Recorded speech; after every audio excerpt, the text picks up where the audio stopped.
Ben Larson of Gateway, a new incubator, accelerator, and working space in Oakland, dedicated completely to cannabis.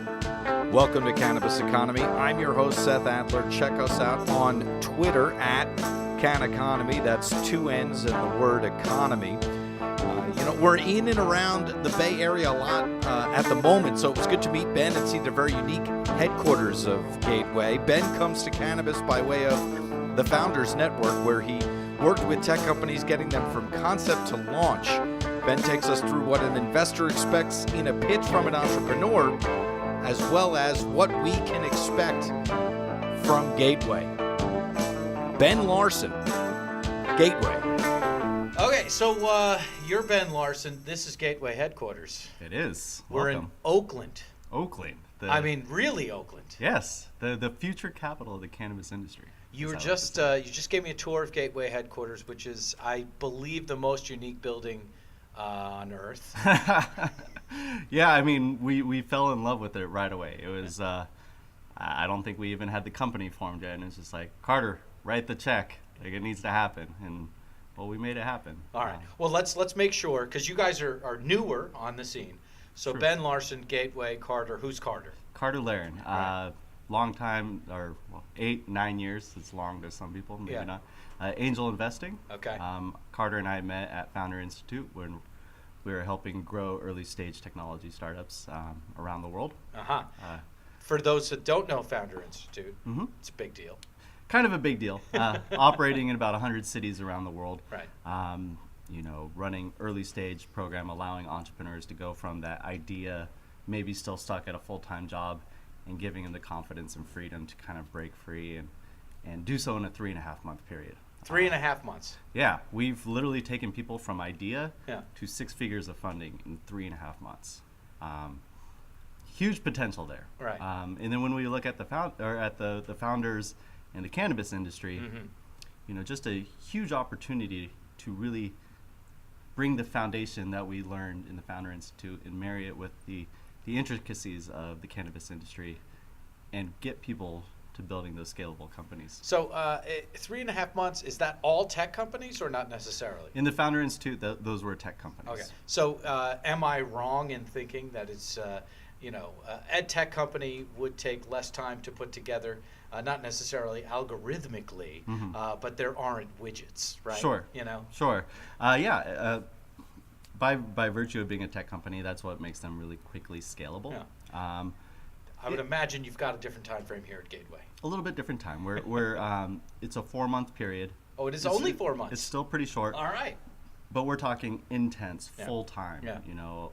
We give office space to the founders that come in. We're selecting 10 at a time. Yeah. So a small batch, working directly with not only Carter and I, but the mentors that we're bringing in every week. Okay, so let's just continue to understand both your and Carter's role at Founders Institute to justify why we're listening to you. Sure. So what was some of the companies that you worked with? Let's start there, I guess, at Founders. So I mean, early on, like some of the bigger names coming out of Founder Institute are like Udemy, who is an online education platform, and they've been in operation about 7 years now, right. Which a lot of people don't recognize is that's how long it takes to create a recognizable startup. Uber and Google weren't built overnight. So yes, tech companies build fast, but they don't build as fast as people make them out to be. Right. Well, they can be established quickly. Sure. But that build to that's right. To Uber or to Airbnb or to that's going to take you. Yeah. There's your years. Exactly. Yeah. Some of the more recent ones are really exciting. Again, starting with those people with just ideas. I got to work directly with a founder. Her name's Purva Gupta. She created an app called Lily, and it's literally creating a virtual personal shopping assistant for people when they enter a store, and it's directly connected to the live inventory that's in that store. Wow. And she came up with this idea actually while in the program. Yeah. And was able to bring it to fruition, build her team, build the foundation, and do everything that it really takes to build a strong company without having the technical knowledge. So she built a tech company without being a technical founder. How is that possible?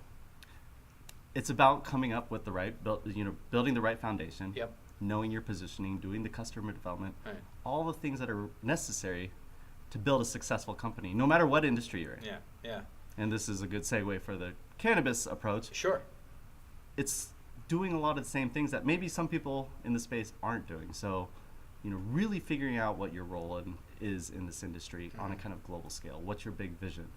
Who are your customers? Like, exactly who? Like, what do they do day to day? Where do they hang out? What do they read? What do they watch? And like understanding how to really reach out to them. These are all lessons that we learn in the tech industry, but are directly applicable to the cannabis industry. Or any industry. Exactly. Happy to have you in the cannabis industry. So Gateway, let's. What's the ultimate? What's the mission statement? What are we doing here? Well, the mission statement for Gateway, Yeah. is to be the premier business accelerator for early stage companies. Purely focusing on the cannabis space, but working both in ancillary and companies that touch the plant. You don't mind plant touching?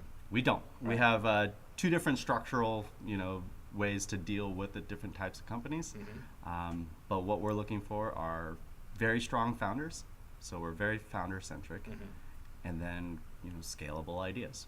People that can build tech companies without being without having any technical know-how. People Exactly. like that. Exactly. Those are strong people.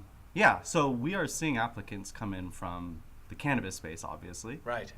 Some of the leaders from local areas of Women Grow, longtime policy buffs here in Oakland, to PhDs from organic chemistry or food science coming in and doing something just really crazy that the industry hasn't seen yet. Food science, kind of what based CBD type thing, or what are we talking about there? Let's just think about applying the knowledge that a food scientist might have that, say, a cannabis connoisseur might not. Right. Ways to work with things on the molecular level so that you can actually change the way it feels and smells and tastes and do all that, and how that might be applied to edibles. So we have people that have their own food labs that are able to do this and have taken interest in the industry and have been working there. Look at that. For like a year or so. Look at that. And they're applying to the Gateway. They are. Is it the Gateway or just Gateway? Gateway. But you can, You can do whatever you want. Exactly. Right? All right. So the applications are coming in. That process is ending soon. Yeah, we actually, luckily enough, got advertised on AngelList for free. For free. For free. Best kind of advertising. Exactly. Everyone's excited about the cannabis space, and we're more than happy to be that nexus, right? So we extended applications. They're actually wrapping up very soon, and cohort 1 is going to be starting in mid-March. Mid-March. How many players do you want? 10 companies. 10. 10. Flat 10. Flat 10. There won't be 9. There won't be 11. There may be less. If we don't find 10 companies that we don't feel are worth investing in, then you get 9 or 8. All right. Probably not much less than that because we have to make the economics work. Right, but, sure. Okay. And when will you know if you're starting in mid-March? And it is, what, February 8th, 9th when we're talking? Sure. 2016? We have taken in over 100 applications at this point. So sifting through those, we have some favorites that we've been meeting, which is great. But we're going to do the mass interview process, essentially. The people who have made it to that kind of final round the week of February 22nd. Got it. Yeah. And then start up maybe the Ides of March. Exactly. Yeah, probably mid to late March. Okay. With the 10 companies, it'll be 4 months. And you mentioned that you have a fair amount of mentors. Yes. Who can we name by name? Let me look at this image here. So, on the cannabis side, we have people like Debbie Goldsberry and Sean Donahoe. Sean from he'll be doing policy. Yes, right. He'll be doing policy. If you're looking for companies, we have Evan Horowitz from Weed Club. Sure. Or, there's Isaac Dietrich, I can see. Yeah. There's a little bit of a weird shadow on your. On that was a design decision. Okay. But yeah, I mean, certainly, we have a lot of people that are. There's John from MJIC, right? There's Randy from MJIC. Who else can I see? Daniel, right? Right. Okay. What name? Drop his company name so we're all on the same page. Daniel Friedman. Yeah. From Panther. Yeah. or well, now actually the CEO of MJIC. So Oh, okay. yeah, Well, things are then shifting around. look at that.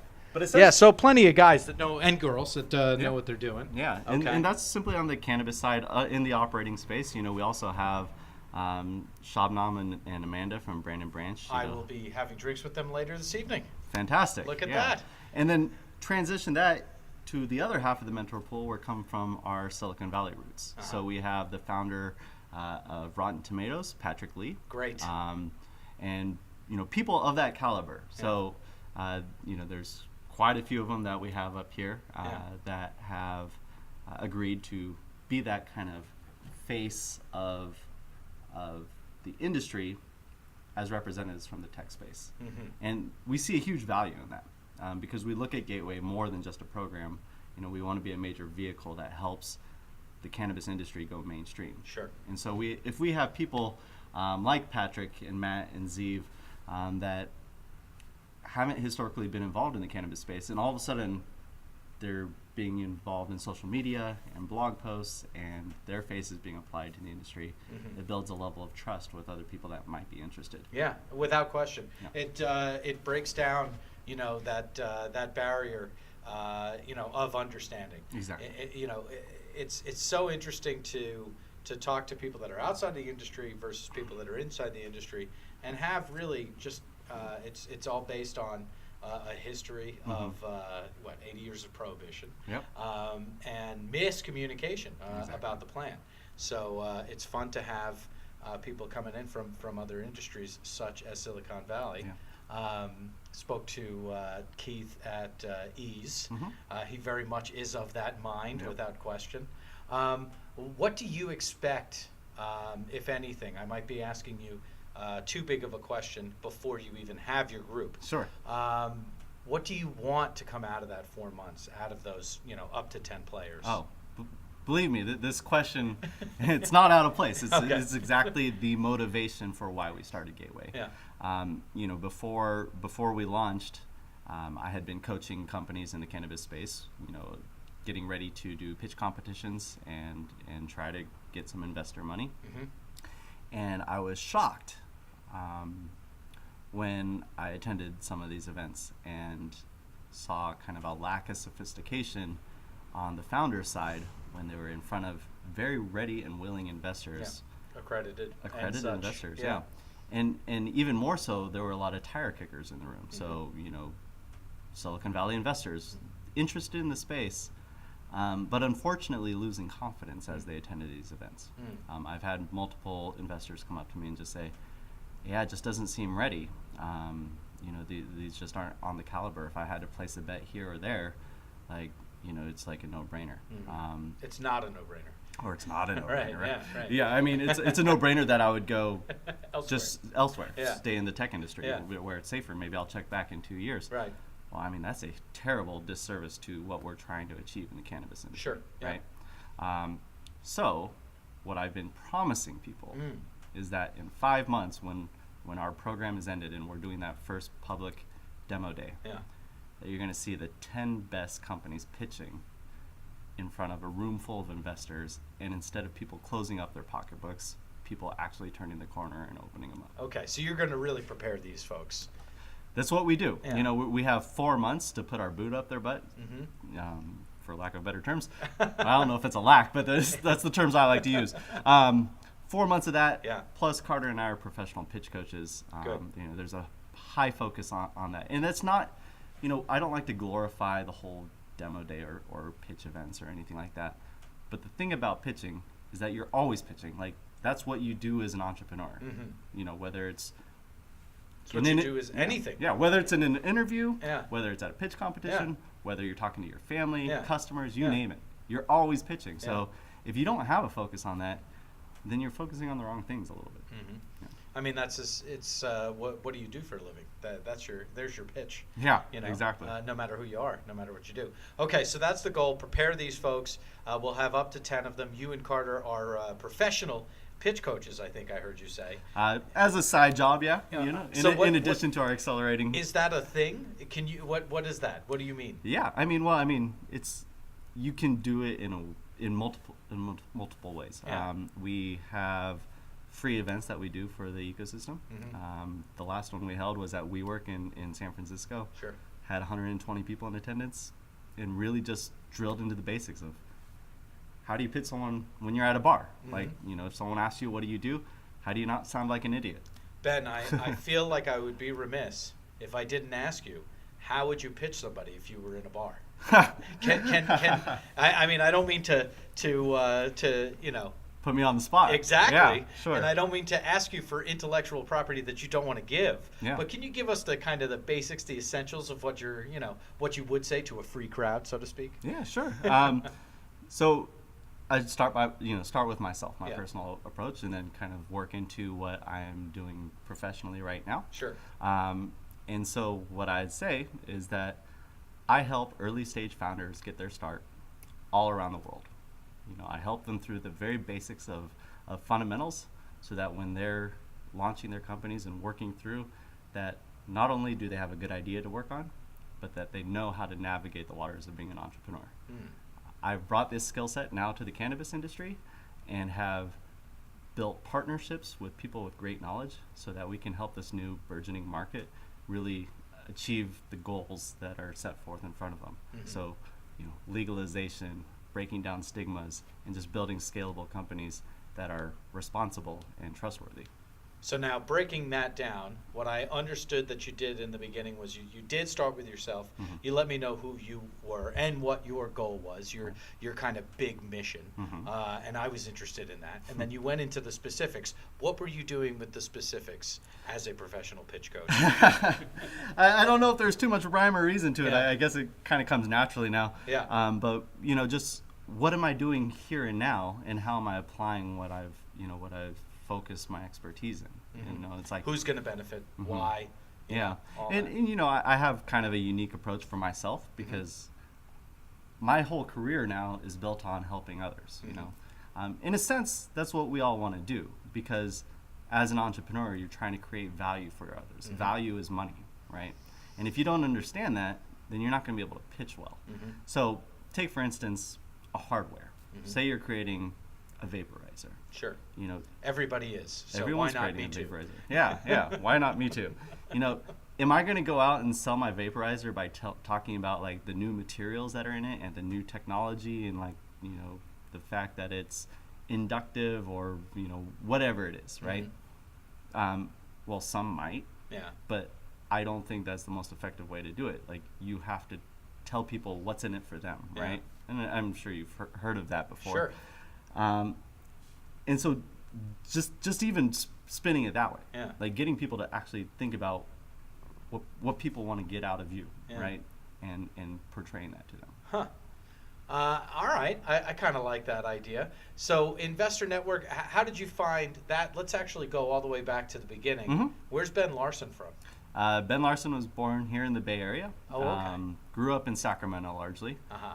Spent. Do you remember Mitch Richmond on the Sacramento Do Kings? Yes, I love Mitch Richmond. Okay. Man, And Vlade Divac? Okay, you're talking about like Generation 2 for me. Generation 1 was like the L Train, you know, Lionel Simmons. Man, that's back. That's the red, white, and blue days. Yeah. Yeah. No, that's back. Yeah. I'm talking purple. Purple, right? purple, Yeah. black, and silver. Yeah. Yeah. I'm trying to think who else was on that. Oh, Mike, not Mike, Williams, the point guard. Yeah. I don't know names. He had a nickname that he didn't like. So Right. White Chocolate. He didn't Yes, like white that. chocolate. So who else was on that Jason team? Williams. That's Jason what it was. Williams. Yeah. Bo Outlaw, I think, was a power Bo forward on Outlaw. that team. Or is that Oh, not right? man. Maybe he was on the It's Clippers. been a little while. Now you're testing Anyway, my brain. so we just legitimized the fact that you're from Sacramento. You see? That is true. And Sacramento, you know, if they had an MLB team, you know, I love you, River Cats, but you don't count. I think they're the A's farm team, right? Okay, Yeah. maybe. But you know, Sports fan? Did you play sports when you were a kid? I played a little bit of baseball. Okay. You know, 13 years probably. Oh, really? That's a Yeah. lot of baseball. Yeah. What position? I actually, well, you know, I was pretty skinny when I was growing up, so I started out in the first base and Okay. moved my way around the bases, Uh-huh. in through the outfield. Uh-huh. Ended up pitching. Okay. Left-handed or right-handed? Right-handed. Which is why we're sitting here today. Exactly. If you were left-handed, you'd be paid $12 million to be decent. Yeah, well, I wasn't ever built like much of the athlete, so Got it. you had to give it up in high But you school. enjoyed it, though. You played for 12 years. I love sports. My parents were actually really, really good about pushing sports, obviously athletic, sports, music, Right. and then academics. What'd you play? What kind of music did you play? Started out in piano, Uh-huh. and then picked up the saxophone. Okay, saxophone. Interesting. Yeah. So how long did you play the saxophone for? Oh man, 7 years. Okay. Yeah. Did you get into any Stan Getz by any chance? No, No? I was a big John Coltrane fan. That's good enough. Yeah. Yeah, some people know him. Some people do. Exactly. Yeah. All right, so you're playing baseball, you're playing piano, you're playing saxophone. Yeah. I take it not any of those things, not doing any of them very well. It's. I tell my founders to focus, and had I focused, I might be a professional ball player, and I might not be here. What did you wind up focusing on? Well, academics. Okay. I'm proud to say in high school. Can I go back to high school and Sure. be proud of something Yeah. that's not too weird? So I lettered in academics, sports, and music. That's wonderful. And then when it came time to go to college, I did a quick analysis. Yeah. Realized that I wasn't going to be a professional ball player. Right. I probably wasn't going to be a musician. Right. Nor did I want to go through that path because it's long and hard, and much respect to anyone that does. Indeed. So academics was the key. Where'd you go to school? Cal Poly, San Luis Obispo. Okay, and so that's supposedly a very good school. I think it's a great school. Yeah. And anyone that comes out of Cal Poly absolutely loves it. It's a smaller school, though, right? It is. Yeah. Yeah. It's in the Cal State system. Uh-huh. I think it had like 20,000 maybe. So that's not so small after all. Not so small, but it felt small, and What it was was a your small major? town. Civil engineering. What does that mean? The roads, the transportation Oh, wow. that you use to get around town. How do you know what the impact's going to be when you build a new development? Did you do that at all, or did I you jump did. right into 6 tech? You did. years. Okay. Yeah, I was Fantastic. a private consultant, so working with cities, developers, you name it, trying to help plan their transportation systems. Wow. Towards the end of my career, I got pretty big into climate impact plans and forecasting forecasting the CO2 emissions of projects and Sure. stuff like that. Yeah, you left-wing nut job. What do you- Exactly. I mean, right. come on. Yeah. Yeah. What's wrong with you? But the interesting thing about it, and what led me to the tech industry, Yeah. was that I would work with my teams and come up with solutions for problems or projects, Yeah. and it would take forever to see them come to any sort of fruition, and Right. usually some sort of abomination of it. Right. Frustrating, to say the least. yeah. As someone who likes to be creative and solve problems, you don't actually get to see if you solve the problem until 10 years later. It's a little frustrating. Well, I mean, and I'm from New York, and they've been working on the 2nd Avenue subway line since the 30s. Yeah, So yeah, forget about it. Yeah. Well, don't even talk to me about transit in the Bay Area. It's a little rough. Yeah? Yeah. Is the BART okay, though? BART's okay. It's just a little, 40 years out of date. But I hear they're working on it. God bless them. Got it. All right, so obviously frustrations rise to a boil, and then Yeah. where do you go? I have all these friends doing amazing things. I saw one of my favorite mobile applications of the time. It was called Food Spotting. Very few people might have heard of it. I remember the movie Train Spotting, Okay. and there's a train whistling in Right. the background So, yes, with food. with food on it. Anyways, I got to see apps like this go from storyboards, like hanging on a wall, Yeah. all the way through creation, people using it, impacting people's lives, and then being rewarded monetarily when it exits to OpenTable. Right. Right. And that's just an amazing thing. And being an idea person and being a hustler myself, I'm like, I could do that. Like, why shouldn't I be able to do that? And so I started trying. First company was what I like to call a great learning experience. Yes. Others people call it failure, but I wear it like a badge of honor, right? It's like my first experience in the tech world. I wish I had found something like Founder Institute to help me through it, but I didn't. I mean, I don't mean to. A lot of people say this a lot of different ways, but you don't know success unless you know failure. I'm pretty sure of that. Yes. You know, you've got to fail. It's true. Yeah. It's true. So, but yeah, I mean, bounce back, Yeah. and that's what entrepreneurs do. They look for the next adventure. I met some great people along the way, started another company, saw some mild success. yeah. But the greatest thing that I learned over a couple of years of doing this was that I loved that early stage and being able to work with others and make decisions in a day that could impact the future of the Yeah. company. It's insane. Like, 30 minutes of addressing a problem, and you might save 8 hours in a process, right? Or 4 weeks, or 4 4 years. weeks. Yeah, exactly. So how did you find Founders? Did I miss that? So that's what led me to Founders. Oh, I okay. was just like, instead of starting yet another company, I was Yeah. like, I want to explore this idea of helping people start their own companies Yeah. and really leverage that. So I sought out Adeo Resi, who is the founder of Founder Institute, Yeah. saw that they were doing something really cool on a global scale, and wanted to help that company grow, not only by helping startups directly, but Founder Institute itself was kind of like a startup. So, I joined them when there was like 7 or 8 people in the office. That's it. Small spot in Mountain View, Mm. but doing great things and a big vision of having a large impact with a small team. So 2 years working there, Yeah. I got to create new startup ecosystems around the world, learn how to really optimize that, so where we could drop into a new city with a nascent market, Yeah. string together the mentors, Right. and then boom, launch a program, and all of a sudden you're creating new companies in that locale Right there. right then and there. Wow. What are some of the great cities that you went to? Oh man, there was one particular trip. I mean, this isn't obscure or anything, but Yeah. I remember one night I was coaching companies in Athens. The next night I was coaching companies in Lisbon, Uh-huh. and then the third night I was coaching companies in Berlin. And That's pretty cool. it was just a crazy trip. Yeah. And mentally for me, it solidified how important it is to realize that it's all about the founder. You can be in 3 different parts of the world in any given week Yeah. and hear the same damn ideas. Yeah. Like I operate on the assumption that there are no brilliant ideas. Sure. There's just brilliant people with a good idea, and it's all about execution. Because people are working on the same things and have the same access to knowledge as you do. So why are you going to be the one that succeeds? Or how are you going to be the one that succeeds? How? So you and Carter are kind of right at the doorstep here of getting this thing kicked open. How long was the kind of elevator ride to where we are? Pretty darn quick. Okay. Pretty darn quick. So, I had mentioned that I got introduced through Weed Club and some of these pitch events to the cannabis industry. Yeah. At the exact same time, my co-founder, Carter, was advising MJIC on some of their early stage investments. Yeah. He has 8 or 9 years of angel investing experience. So bringing that knowledge to the table was really helpful. But what they found out in their meetings with MJIC is that, wow, like this deal flow is pretty insane, like insanely bad. Like, Right, yeah. like who can we invest in who's building solid companies? And there was a recognizable gap there.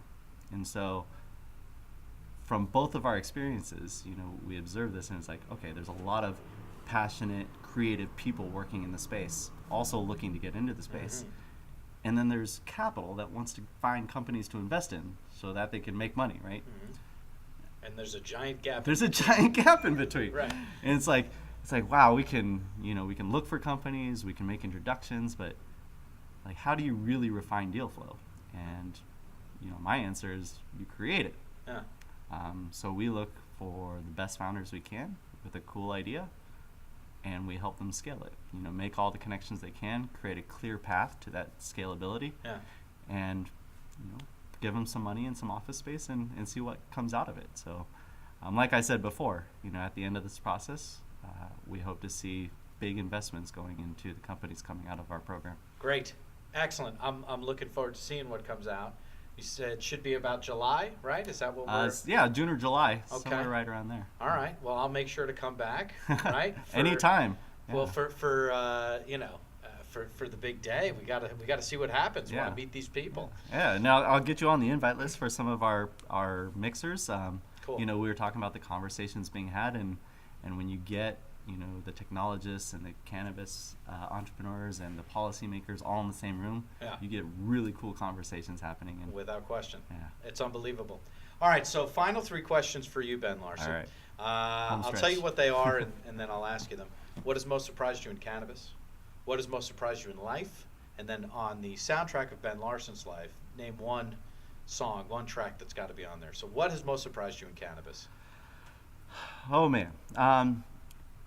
The positive reception has really been surprising.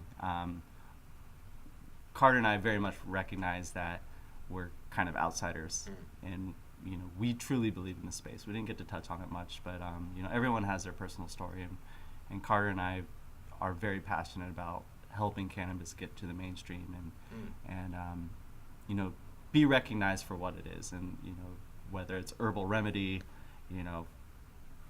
recreational drug, whatever you want to call it. Yeah. I don't really care what you call it, but stop stigmatizing it unnecessarily, right? Without question. So the warm reception has been amazing. People supporting us like Debbie Goldsberry, who's been putting her heart and soul into this for the last 30, 40 years. Yeah. And supporting us without question, in making introductions and doing all this. It's been truly heartwarming, and makes it really worthwhile being here and knowing that we're working towards something positive. Fantastic. Yeah. What What has most surprised you in life, Ben? What has most surprised me in life? I'm trying to remember the quote right now. It doesn't come to mind. It's George Bernard Shaw, and here it comes. All right, good. Life isn't about finding yourself. Life is about creating yourself, and it's totally been true. I made a decision about 5 years ago where I'm like, I'm going to do what I want to do, and I'm going to become who I want to become. And you just start attacking it, right? And anything is possible. And helping founders and new entrepreneurs release that potential and achieve that dream has just been the most rewarding thing in the world. So that was one of the greatest secrets in life for me. Yeah. Especially coming from kind of a traditional path. I was on the straight and narrow where you get a degree, you work for a corporation, you work your way up, and I was like hell-bent on becoming the CEO of that first company that I worked for. Stupid, right? Who actually does that? Well, a few people might. Yeah, exactly. Yeah, but not me, apparently. Right.